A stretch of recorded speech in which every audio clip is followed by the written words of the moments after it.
আজ থেকে প্রায় ৫,০০০ বছর পূর্বে মহাভারতের যুদ্ধে ভগবান শ্রীকৃষ্ণ অর্জুনকে গীতার উপদেশ দিয়েছিলেন। এটা মনে করা হয় যে গীতায় জীবনের সমস্ত রকম সমস্যার সমাধান আছে। গীতায় বলা শ্রীকৃষ্ণের বাণী আজও জীবনে এগিয়ে যাওয়ার অনুপ্রেরণা দেয়। তাই জীবনের কোনো সমস্যার সমাধান পেতে এবং জীবনের সফলতা পাওয়ার জন্য গীতার কিছু বাণী আমাদের মনে রাখতে হবে, যা ভগবান শ্রীকৃষ্ণ অর্জুনকে মহাভারতের যুগে বিভিন্ন সময়ে প্রদান করেছিলেন, যে বাণীগুলি আজকের যুগেও শাশ্বত, অব্যর্থ। নমস্কার বন্ধুরা, সাহিত্যরস মোটিভেশনের আজকের এই বিশেষ ভিডিওতে আপনাদের সবাইকে সুস্বাগতম। আপনাদের কাছে আমার অনুরোধ, ভিডিওটি একটু সময় নিয়ে সম্পূর্ণ দেখুন। যারা ভগবত গীতার বিষয়বস্তু সহজ বাংলায় জানতে চান, এই ভিডিওটি হলো তাদের জন্য। শ্রীমদ্ ভগবত গীতা এই গ্রন্থটি শুধুমাত্র একটি ধর্মের জন্যই নয়, এটি পৃথিবীর সমস্ত ধর্মের মানুষের পড়া এবং বোঝা উচিত। ভগবত গীতা এমন একটি গ্রন্থ যা মানুষকে বাঁচার সঠিক পথ নির্দেশ করে। গীতা জীবনে ধর্ম, কর্ম এবং প্রেমের পাঠ শেখায়। শ্রীমদ্ ভগবত গীতার জ্ঞান মানুষের জীবন এবং মৃত্যুর পরের জীবনের জন্য অত্যন্ত উপযোগী। গীতা শুধুমাত্র একটি গ্রন্থ নয়, এটি হলো একটি জীবন দর্শন, এবং তা অনুসরণ করা প্রত্যেকটি ব্যক্তির পক্ষে সর্বশ্রেষ্ঠ পন্থা। যে ব্যক্তি গীতার পথ অবলম্বন করে সেই ব্যক্তিও সর্বশ্রেষ্ঠ হয়। শোনা যায়, যে ঘরে প্রত্যেক দিন গীতা পাঠ করা হয়, ভগবান শ্রীকৃষ্ণ স্বয়ং সেই বাড়িতে বিরাজ করেন। গীতায় মোট 18টি অধ্যায় এবং 700 শ্লোক আছে, যা প্রত্যেকের পক্ষে পড়া এবং বোঝা একটু কঠিন হয়ে পড়ে। তাই আজকের এই বিশেষ ভিডিওতে শ্রীমদ্ ভগবত গীতার 251টি শ্লোকের সহজ বাংলা অনুবাদ আপনাদের সামনে উপস্থাপন করছি। সনাতন ধর্মের সর্বশ্রেষ্ঠ গ্রন্থ এই ভগবত গীতার বাণীগুলি পারলে প্রতিদিন শ্রবণ করবেন। ভগবান শ্রীকৃষ্ণ বলেন, যেরকম অন্ধকারে আলো উজ্জ্বল হয়, ঠিক সেরকমই সত্য সবসময় উজ্জ্বল হয়। এই জন্য তিনি মনুষ্যকে সর্বদা সত্যের পথেই চলতে বলেছেন। আমাদের শরীরের মধ্যে যে আত্মা রয়েছে তা হলো অবিনশ্বর। এই আত্মাকে অস্ত্র দিয়ে ছেদন করা যায় না, অগ্নি তাকে জ্বালাতে পারে না, জল তাকে ভেজাতে পারে না, এমনকি বায়ু তাকে শুষ্ক করতে পারে না। যেরকম মনুষ্য তার পুরাতন বস্ত্র পরিত্যাগ করে নতুন বস্ত্র পরিধান করে, আত্মাও সেরকম পুরাতন জীর্ণ শরীর পরিত্যাগ করে নতুন শরীর ধারণ করে। এটাই প্রকৃতির নিয়ম। এই সত্য স্বীকার করে ভয়মুক্ত হয়েই জীবনযাপন করা উচিত। প্রকৃত জ্ঞানী ব্যক্তিরা না তো মৃত ব্যক্তির জন্য শোক করেন, না তো জীবিত ব্যক্তির জন্য শোক করেন, কারণ তিনি জানেন যে ব্যক্তির মৃত্যু হয়েছে তার জন্ম হওয়া নিশ্চিত, আর যে ব্যক্তি জীবিত আছেন তার মৃত্যু হওয়া নিশ্চিত। কর্মই হল মনুষ্যের সবথেকে বড় ধর্ম। ভগবান শ্রীকৃষ্ণ গীতায় অর্জুনকে বলেছেন, মানুষ কর্ম করার জন্যই জন্মগ্রহণ করে, আর কর্ম না করে কেউ এক মুহূর্তও থাকতে পারে না। শয়নে, স্বপনে, জাগরণে সমস্ত ব্যক্তি কর্ম করে থাকে। এটাই হলো নিয়তি, এটাই হলো প্রকৃতির ধর্ম। শ্রীকৃষ্ণ বলেন, পরিণামের চিন্তা না করে মানুষকে কর্তব্য পালন করতে হবে, সবসময় ভালো কর্ম করতে হবে, কারণ কর্ম এমন একটি ফসল যা মানুষকে কোনো না কোনো দিন কাটতেই হবে। যা হয়ে গেছে তা ভালোর জন্যই হয়েছে, যা হচ্ছে তা আমাদের ভালোর জন্যই হচ্ছে, আর ভবিষ্যতে যা হবে তা আমাদের ভালোর জন্যই হবে। তুমি অতীতের জন্য অনুশোচনা করো না এবং ভবিষ্যতের জন্যও চিন্তা করো না। এটা বর্তমান, এই বর্তমানকে উপভোগ করতে শেখো। তোমার এমন কিছু হারায়নি যার জন্য তুমি কাঁদছ, তুমি এমন কিছু আনোনি যা হারিয়ে গেছে, তুমি এমন কিছু সৃষ্টি করনি যা নষ্ট হয়ে গেছে। না তো তুমি সাথে করে কিছু এনেছো, না তো তুমি সঙ্গে করে কিছু নিয়ে যেতে পারবে। আজ তোমার যা আছে, গতকাল তা অন্য কারো ছিল, আগামীকাল তা অন্য কারো হয়ে যাবে। তুমি যেটা নিজের ভেবে মগ্ন হয়ে আছো, এই প্রসন্নতাই তোমার দুঃখের কারণ হবে। মনে রেখো, পরিবর্তনই সংসারের নিয়ম। যাকে তুমি মৃত্যু ভেবে ভয় পাও, সেটাই হলো আসল জীবন। নিজের মন থেকে তোমার, আমার, ছোট বড়, আপন পর এইসব বিভেদকে মুছে ফেলো, তাহলে দেখবে তুমি সবার আর সবাই তোমার হয়ে যাবে। এই শরীর তোমার নয়, তুমিও এই শরীরের নয়। এই শরীর পৃথিবী, জল, অগ্নি, বায়ু দ্বারা সৃষ্ট। মৃত্যুর পর এই শরীর এগুলোতেই বিলীন হয়ে যাবে। তাহলে তুমি কে? তুমি নিজেকে ভগবানের ওপর ছেড়ে দাও। তোমার জন্য এটাই সর্বোত্তম উপায়। যে ব্যক্তি ভগবানের সমর্থন পেয়ে যায়, সে ভয়, চিন্তা, উদ্বেগ এবং শোক থেকে মুক্ত হয়ে যায়। শ্রীকৃষ্ণ বলেন, আমি সবের শুরু। আমি শুরুর আগেও ছিলাম, আবার সবকিছু শেষ হয়ে যাবার পরেও থাকব। সবই আমার মধ্যে আছে, আর আমিও সবার মধ্যে আছি। এই পৃথিবী, চন্দ্র, সূর্য, মাটি, বায়ু, জল সবই আমার সৃষ্টি। আমি ভগবান, শয়তান, রাক্ষস এবং মনুষ্যকে সৃষ্টি করেছি। আমি ব্রহ্মা, আমি বিষ্ণু, আমি মহেশ্বর। আমি পৃথিবীর মধুর সুগন্ধ, আমি অগ্নির উষ্ণতা, সব জীবিত প্রাণীর জীবন এবং সন্ন্যাসীদের আত্মসংযমও আমি সবার পালন করি। আবার আমি সবকিছু বিনাশও করি। আমি এই পৃথিবীর সমস্ত প্রাণীকেই চিনি, কিন্তু বাস্তবে আমাকে কেউই জানতে পারে না। যখনই এই পৃথিবীতে পাপ ও অধর্ম বৃদ্ধি পায়, তখন আমি সাধুদের পরিত্রাণ করতে এবং পাপীদের বিনাশ করতে এই ধরাধামে যুগে যুগে অবতীর্ণ হই। মানুষের রাগ তার সবথেকে বড় শত্রু। এই রাগ মানুষকে নরকের দরজা পর্যন্ত নিয়ে যেতে পারে। রাগের কারণে মানুষের মন অশান্ত হয়। সে আবেগের বশে অনেক সময় নিজের ক্ষতি নিজেই করে বসে। মনের ওপর নিয়ন্ত্রণ রাখা অত্যন্ত জরুরি। মানুষের মন বায়ুর মতো চঞ্চল হয়। মন মানুষকে কাম ভাবনার ওপরে নিয়ে যায়। যদি জীবনের সফলতা অর্জন করতে চাও, তাহলে মনকে নিয়ন্ত্রণ করতে শেখো। মনকে বশে আনতে পারলে তোমার সমস্ত মনের শক্তি কেন্দ্রীভূত হবে, যার ফলে কর্মে সফল হওয়ার সম্ভাবনাও বৃদ্ধি পাবে। গীতায় ভগবান শ্রীকৃষ্ণ অর্জুনকে বলেছিলেন, যে ব্যক্তি নিজের মনের ওপর নিয়ন্ত্রণ লাভ করেছে, সেই ব্যক্তি সমস্ত উদ্বেগ এবং দুশ্চিন্তা থেকে নিজেকে দূরে রাখতে পারে। অন্যদিকে যে ব্যক্তি নিজের মনকে নিয়ন্ত্রণ করতে পারে না, তার মন তার সবথেকে বড় শত্রু হয়ে যায়। সবসময় সন্দেহ করা ব্যক্তিরা না তো এই জীবনে শান্তি পায়, না তো পরজীবনে। তাই সন্দেহপ্রবণ ব্যক্তির থেকে সর্বদা দূরে থাকুন। যারা সদা সর্বদা সন্দেহ করতে থাকেন, তাদের মনের স্বাভাবিক স্থিতি নষ্ট হয়ে যায়, আর ভ্রমের বশবর্তী হয়ে তারা আপনজনদের মধ্যে সম্পর্কগুলোকে নষ্ট করে ফেলে।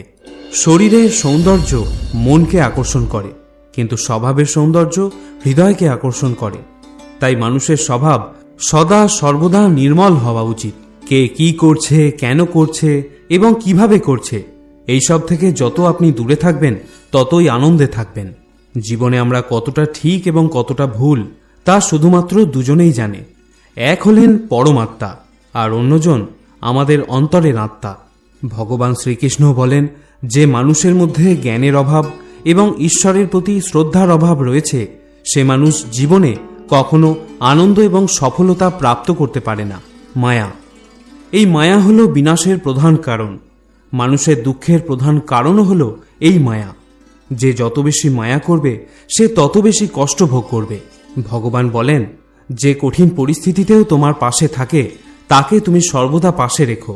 কিন্তু যে তোমার সাথে প্রতারণা করে, তাকে বিশ্বাস করার ভুল কখনো করো না। যেখানে তোমার সম্মান নেই, সেখানে কখনোই যাওয়া উচিত নয়, সেটা কারো বাড়ি হোক বা হৃদয়। অন্যথায় লোকেরা তোমাকে বোকা এবং দুর্বল মনে করবে। যদি বৃষ্টির আকাল হয়, তাহলে ফসল নষ্ট হয়ে যায়, আর আকাল যদি সংস্কারের হয়, তাহলে সম্পর্ক নষ্ট হয়ে যায়। যারা বলেন যে তাদের কাছে সময় নেই, আসলে তাদের প্রিয় মানুষের তালিকায় আপনার নামই নেই। সবসময় ভালো কথা বলো, মধুর কথা বলো, কারণ কোনো সময় সেই কথা যদি আপনাকে ফেরত নিতে হয়, তাহলে তা যেন তিক্ত না মনে হয়। নিজের আত্মসম্মান এবং স্বাভিমানকে উজ্জীবিত রাখুন, না হলে লোক আপনাকে সেখানে অধিকার দেখাবে যেখানে শুধুমাত্র আপনার অধিকার আছে। মনে রাখবেন, যতক্ষণ না পর্যন্ত আপনি নিজের কাছে নিজেই পরাজিত হচ্ছেন, ততক্ষণ এই পৃথিবীর কেউ আপনাকে হারাতে পারবে না। দুর্বল আপনি নন, আপনার সময়, আর সময় সবারই বদলায়। আপনি শুধু নিজের কর্ম করে যান, আর বাকি সবকিছু পরমাত্মার ওপরে ছেড়ে দিন।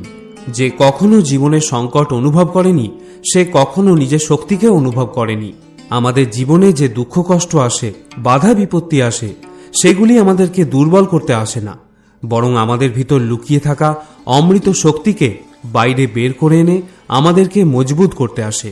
যে অন্যের কষ্ট বুঝতে পারে, যার মধ্যে দয়া আছে, যাদের মন পবিত্র, তারা এই জন্ম মৃত্যু চক্র থেকে চিরমুক্তি পায়। ভগবান বলেন, কাউকে কোনো জিনিস দিয়ে কখনো অহংকার করো না, কারণ কে বলতে পারে তুমি সেই জিনিস দান করছো নাকি আগের জন্মের ধার পরিশোধ করছো। অহংকার, এই অহংকারে মানুষের বৈভব, বংশ এবং প্রতিষ্ঠা চলে যায়। যদি বিশ্বাস না হয়, তাহলে রাবণ, কৌরব এবং কংসকে দেখো। অতিরিক্ত রাগের বশবর্তী হয়ে কোনো সিদ্ধান্ত নেবেন না। যখন রাগ হবে একটু থেমে যান, দেখবেন জীবন আরো সহজ হয়ে উঠবে। যে ব্যক্তি ভগবত গীতা পড়ে, বাস্তবে তার ব্যবহার করতে জানে, তার অতীতের সমস্ত কুকর্মের প্রভাব ধীরে ধীরে নষ্ট হয়ে যায়। যা আমাদের ভাগ্যে প্রকৃতই থাকে তা আমাদের কাছে স্বয়ং চলে আসবে, আর যা আমাদের ভাগ্যে নেই তা এসেও চলে যাবে। যেমন দমকা জোরালো হাওয়া নৌকাকে পথভ্রষ্ট করে দেয়, ঠিক সেরকমই কামনা বাসনা মানুষের মনকে বিভ্রান্ত করে। পরমেশ্বর বলেন, যে ব্যক্তি সুখ দুঃখে, মান অপমানে, জয় পরাজয়ে বিচলিত হন না, সেই ব্যক্তি আমার অত্যন্ত প্রিয়। যখন কোনো সৎ এবং বুদ্ধিমান মানুষ সম্পর্ক বজায় রাখা বন্ধ করে দেয়, তখন বুঝে নেবেন তার আত্মসম্মানে নিশ্চয়ই কোথাও আঘাত লেগেছে। মনে রাখবেন, ভালোবাসা সবসময় ক্ষমা চাইতে পছন্দ করে, কিন্তু অহংকার সর্বদা ক্ষমা শুনতে পছন্দ করে। এক নামের হাজারো মানুষ থাকতে পারে, তাই নাম নয়, কর্মই তোমার আসল পরিচয়। যতটা সম্ভব নিশ্চুপ থাকাই শ্রেয়, কারণ সবথেকে বেশি অপরাধ মানুষের জিহ্বাই মানুষকে দিয়ে করায়। কাউকে প্রতারণা করা বা ছলনা করা হলো ঋণের মতো, যা আপনি একদিন অন্য কারোর থেকে অবশ্যই ফেরত পাবেন।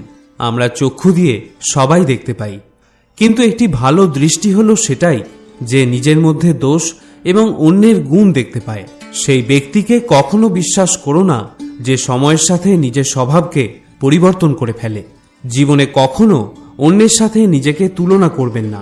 আপনি যেমনই হন সেটাই আপনার পক্ষে সর্বশ্রেষ্ঠ। আমরা আমাদের জীবন পরিবর্তন করার সময় পাই, কিন্তু সময় পরিবর্তন করার জন্য নতুন জীবন পাওয়া যায় না। যা হওয়ার থাকে তা হয়েই থাকে, আর যা হওয়ার নয় তা কখনোই হয় না। এমন নিশ্চয়তা যার বুদ্ধিতে থাকে, দুশ্চিন্তা তাকে কখনো কষ্ট দিতে পারে না। ভালো মন নিয়ে কোনো কাজ করলে তা কখনো ব্যর্থ হয় না। একদিন না একদিন তার ফল আপনি অবশ্যই পাবেন। জীবনে আমরা অনেক ভুলই করে থাকি, কিন্তু জীবনের সবথেকে বড় ভুল হলো সেটাই যেটা থেকে আমরা কিছু শিখতে পারি না। তুমি আজ যে কর্ম করছো তার ফল তুমি কাল অবশ্যই পাবে, আর আজ যা তোমার কাছে আছে তা তোমারই করা, তোমারই অতীতের কর্মের ফল। শ্রীকৃষ্ণ বলেন, যে মানুষ শ্রদ্ধা সহকারে আমাকে ভক্তি করে, আমি তাকে সেই সব জিনিস দিয়ে থাকি যা তার কাছে নেই, আর যা তার কাছে থাকে আমি তাকে রক্ষাও করি। কারো ভালো করতে যদি তুমি অক্ষম হও, তাহলে তার খারাপ চিন্তাও করো না, কারণ পৃথিবী দুর্বল হতে পারে, কিন্তু পৃথিবী যিনি বানিয়েছেন তিনি দুর্বল নন। সত্য এবং মিথ্যার মধ্যে প্রধান পার্থক্য হলো এই যে সত্য কখনো দাবি করে না যে সেই সত্য, কিন্তু মিথ্যা সর্বদাই দাবি করে যে সেই সত্য। শ্রীকৃষ্ণ বলেন যে কুকর্ম করা মানুষ রাক্ষস প্রবৃত্তির সঙ্গে জুড়ে আছে, আর মায়া যাদের বুদ্ধি হরণ করেছে তারা আমাকে পাওয়ার চেষ্টা কখনোই করে না। সৎসঙ্গ ব্যক্তিদের সর্বদা ভালো ব্যবহার করা উচিত, কারণ তাদের পদচিহ্নের ওপরই সামান্য ব্যক্তিরা নিজেদের পথ তৈরি করে। সঠিক কর্ম সেটা নয় যার পরিণাম সর্বদা সঠিক হয়, বরং সঠিক কর্ম হলো সেটা যার উদ্দেশ্য কখনো খারাপ হয় না। মানুষ সর্বদা তার ভাগ্যকে দোষারোপ করে, এটা জেনেও যে ভাগ্যের ওপরে হলো কর্ম, যা তার নিজের হাতেই আছে। জন্মের সাথে সাথে মৃত্যু নির্ধারিত হয়ে যায়, তাই যা অবশ্যম্ভাবী তাকে ভেবে শোক করে কি লাভ। মানুষ তার হৃদয় থেকে যা দান করতে পারে হাত দিয়ে তা করতে পারে না, আর নিশ্চুপ থেকে সে যা বলতে পারে তা শব্দ দিয়ে প্রকাশ করতে পারে না। যে জিনিস আমাদের হাতের বাইরে তার জন্য সময় নষ্ট করা মূর্খতার লক্ষণ। ইতিহাস বলে গতকাল সুখের ছিল, বিজ্ঞান বলে আগামীকাল সুখের হবে, কিন্তু ধর্ম বলে যদি মানুষের মন পরিষ্কার ও নির্মল হয় তাহলে প্রতিটা দিনই সুখের হবে। খুব সুখে এবং খুব দুঃখে কখনো কোনো সিদ্ধান্ত নেওয়া উচিত নয়, কারণ এই দুই পরিস্থিতি আপনাকে কখনো সঠিক সিদ্ধান্ত নিতে দেয় না। ভগবানের কাছে করা প্রার্থনার দ্বারা মানুষের পরিস্থিতির পরিবর্তন হোক বা না হোক, কিন্তু ওই প্রার্থনা মানুষের চরিত্রের পরিবর্তন অবশ্যই আনবে। আমাদের অতিরিক্ত চিন্তা এবং মনের ভয় এমন একটি রোগ যার ফলে আমাদের আত্মশক্তি ভেঙে যায়। ভগবান শ্রীকৃষ্ণ গীতায় বলেছেন, হে অর্জুন, যারা আমার পরম ভক্ত, যারা সর্বদা আমাকে স্মরণ করে এবং একক চিত্তে আমার উপাসনা করে, আমি স্বয়ং তাদের প্রত্যেকের কল্যাণের দায়িত্ব গ্রহণ করে থাকি। ভালো কাজ করার পরও মানুষ শুধু তোমার খারাপ কাজগুলোই দেখবে, তাই লোকে কি বলবে তাতে কান দিও না। নিজের কাজ নিজে করে যাও। শ্রীকৃষ্ণ বলেন, আমি কারোর ভাগ্য তৈরি করি না, সবাই তার নিজের ভাগ্য নিজেই তৈরি করে। হয় তুমি সময়ের সাথে বদলে যাও অথবা সময়কে বদলাতে শেখো, কিন্তু ভাগ্যকে কখনো দোষারোপ করো না। যে কোনো পরিস্থিতিতে চলতে শেখো। অন্যের জীবনকে পরিপূর্ণতার সাথে অনুসরণ করার থেকে নিজেকে জেনে অসম্পূর্ণভাবে বেঁচে থাকাও শ্রেয়। সংসারের কোনো মানুষই সর্বগুণসম্পন্ন নিখুঁত নয়, তাই কিছু ভুল ত্রুটিকে নজর এড়িয়ে গিয়ে সম্পর্কগুলোকে টিকিয়ে রাখুন। মানুষের মানবতা ঠিক সেই সময় নষ্ট হয়ে যায় যখন সে অন্যের দুঃখে আনন্দ পেতে শুরু করে।